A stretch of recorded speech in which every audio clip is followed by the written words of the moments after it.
دوسرے نمبر پر یہود ہیں جو تورات پر ایمان رکھتے تھے، حضرت موسیٰ علیہ السلام کی شریعت پر عمل کا دعویٰ کرتے تھے۔ قرآن نے بیان کیا ہے مگر ان میں بے شمار گمراہیاں پیدا ہو چکی تھی۔ نمبر 1، تورات میں تحریف، خواہ تحریف لفظی ہو یا معنوی ہو۔ یہود کے علماء نے اللہ کی کتاب تورات میں تبدیلی کر دی تھی۔ اللہ کی کتاب قرآن مجید نے ان کی اس بری روش سے پردہ اٹھایا ہے کہ لکھتے خود ہیں اور کہتے ہیں ہوا من عند اللہ، جی اللہ کی طرف سے، وما ہوا من عند اللہ، حالانکہ وہ اللہ کی طرف سے نہیں ہوتا ہے۔ نمبر 2، تورات کی آیتوں کو چھپانا۔ یہودی علماء نے تورات کی بعض آیتوں کو چھپا لیا تھا جو ان کے ذاتی مفادات کے خلاف تھی۔ مثلا زانی کو رجم کرنے کا حکم آج بھی تورات میں موجود ہے، مگر علماء یہود نے رجم کے بجائے کوڑے مارنے پر اور منہ کالا کرنے پر اتفاق کر لیا تھا اور آیت رجم کو چھپا لیا تھا، اور یہ کام وہ اس لیے کرتے تھے تاکہ عوام کے سامنے رسوائی نہ ہو۔ تورات کی آیتوں کو چھپانے کی دوسری مثال رسول اللہ صلی اللہ علیہ وسلم کے اوصاف اور آپ کی امت کی پیشگوئیاں آج بھی تورات میں موجود ہیں، لیکن یہودی علماء نے ان آیات کو چھپایا، اور اگر کوئی پوچھتا ہے تو ان آیات کی تعویل کرتے ہیں کہ اس میں ایک ملت کے وجود آنے کی خبر ہے، ہمیں تھوڑی اس کی اطاعت اور اتباع کا حکم ہے۔ اس کا مقصد ان کا اپنی چدراہٹ کو بچانا تھا۔ نمبر 3، من گھڑت باتیں دین میں داخل کرنا اور بدعات و خرافات کو دین میں شامل کرنا۔ یہودی علماء اپنی طرف سے بعض احکام گھڑ لیے تھے اور اسے شریعت موسوی کا نام دیتے تھے، چنانچہ من گھڑت اور خود ساختہ چیزیں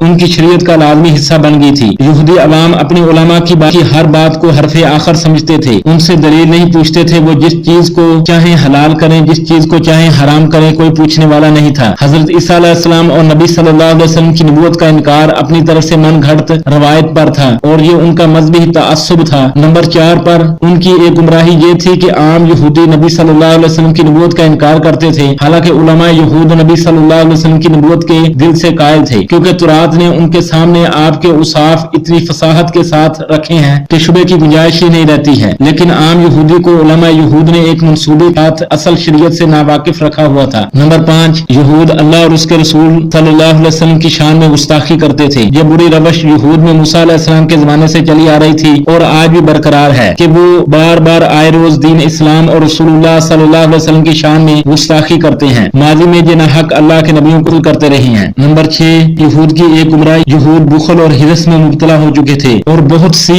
اخلاقی برائیاں ان میں پیدا ہو چکی تھی۔ نمبر 7، یہود کی ایک گمراہی یہ تھی کہ انہوں نے اللہ کی کتاب تورات کے احکام کے نفاذ میں لاپرواہی برتی، مثلا رجم کی سزا میں لاپرواہی، سود خوری اور حرام خوری سے لاپرواہی۔ قرآن نے بیان کیا کہ اس وجہ سے ان پر ذلت مسلط کی گئی، اور آج مسلمان اس روش پر چل رہی ہے کہ قرآن کے نفاذ سے لاپرواہی برت رہے ہیں۔ اللہ تعالی ہمیں اس سے محفوظ فرمائے، آمین۔